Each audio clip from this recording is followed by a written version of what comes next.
Assalamualaikum warahmatullahi wabarakatuh. Waalaikumsalam warahmatullahi wabarakatuh.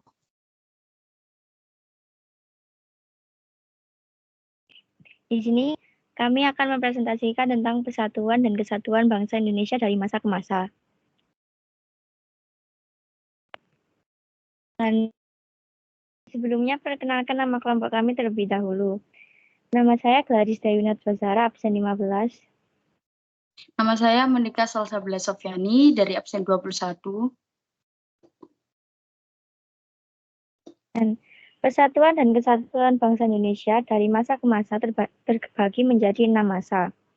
Untuk masa yang pertama yaitu masa revolusi kemerdekaan pada tanggal 18 Agustus 1945 sampai dengan 27 Desember 1949. Dan pada masa ini, bangsa Indonesia harus menghadapi koloni Belanda yang ingin kembali menguasai. Ditariknya tawanan Jepang membuat bangsa Belanda sangat ingin menguasai kembali. Padahal pada saat itu Indonesia telah menyatakan kemerdekaannya. Belanda datang kembali untuk mencoba membantah kemerdekaan dengan kedatangan serbuan dari luar negeri melalui agresi militer, sehingga terjadilah peperangan. Dan pada akhir tahun 1949, Belanda resmi mengakui kedaulatan Republik Indonesia dan berdasarkan istilah pada hasil konferensi Meja Bundar disebut dengan penyerahan kedaulatan. Selanjutnya, masa Republik Indonesia Serikat pada tanggal 27 Desember 1947 1949 sampai dengan 17 Agustus 1950. Presiden pada masa ini adalah kepala negara yang tidak didampingi oleh seorang wakil presiden berdasarkan Konstitusi Republik Indonesia Serikat. Dan pada masa ini, Indonesia masih menggunakan sistem pemerintahan parlementer, di mana kabinet akan bertanggung jawab kepada parlemen, dan jika pertanggungjawaban kabinet tidak diterima oleh parlemen, maka kabinet harus dibubarkan atau mengundurkan diri.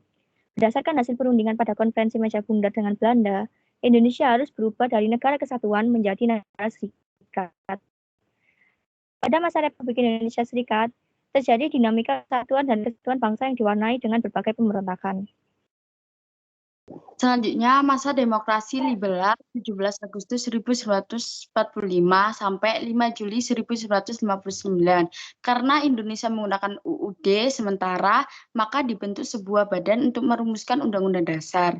Namun, terjadi dinamika politik yang tinggi dan saling memaksakan kepentingan kelompok dan golongan sehingga membahas UUD menjadi rumit dan berjalan sangat lama. Presiden Soekarno memutuskan untuk mengeluarkan dekret Presiden tanggal 5 Juli tahun 1959 dengan isi sebagai berikut.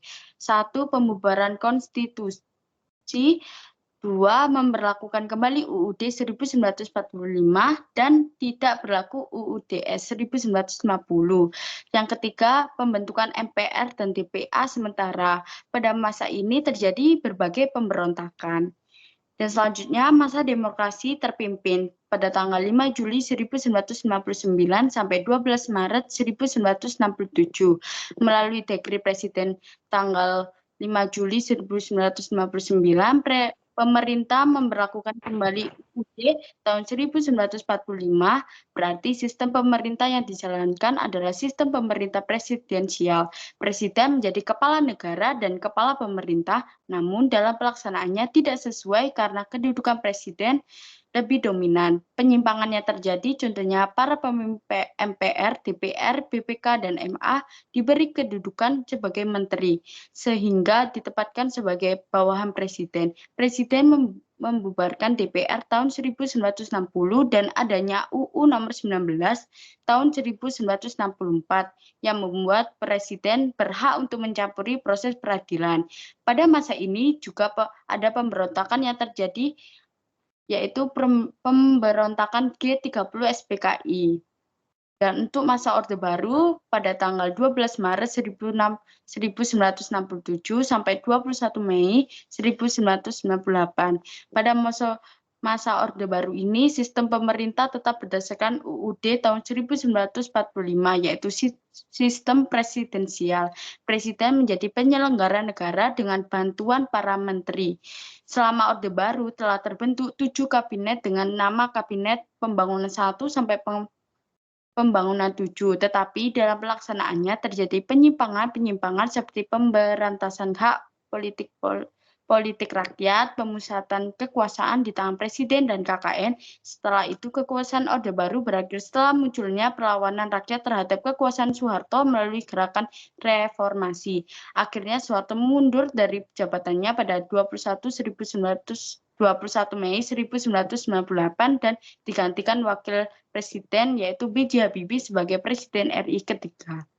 Yang terakhir masa reformasi pada tanggal 21 Mei 1998 sampai sekarang. Setelah Soeharto mengundurkan diri sebagai Presiden Indonesia, memasuki masa reformasi, di mana munculnya kebijakan yang berhubungan dengan kebebasan berpolitik, antara lain yaitu kemerdekaan pers, kemudian membentuk partai politik, terselenggaranya pemilu yang demokratis dan otonomi daerah pada tahun 1999. Pada masa reformasi dilakukan amandemen atau perubahan UUD tahun 1945 termasuk mengenai penyelenggaraan negara. Salah satu tujuannya adalah agar kekuasaan presiden tidak disalahgunakan. Pada masa reformasi juga Indonesia mengalami 5 kali pergantian. Apa ada pertanyaan?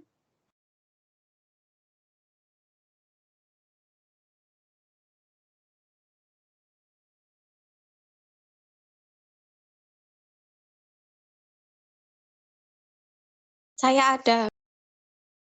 Ya, Saya Rahmadani Diarosida ingin bertanya. ya silakan. Siapa saja tokoh-tokoh yang terlibat pada kabinet?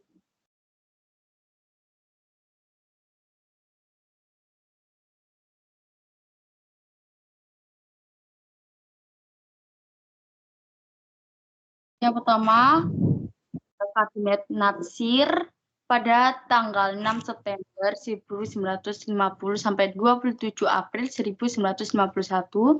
Yang kedua, Kabinet Sukirman pada tanggal 27 April 1951 sampai 3 April 1952.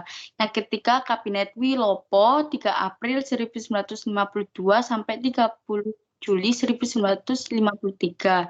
Yang keempat, Kabinet Ali Sastroamidjojo. Yang pertama, pada tanggal 30 Juli 1953 sampai 12 Agustus 1955. Yang kelima, Kabinet Burhanuddin Harapan, yaitu 12 Agustus sampai 24 Maret.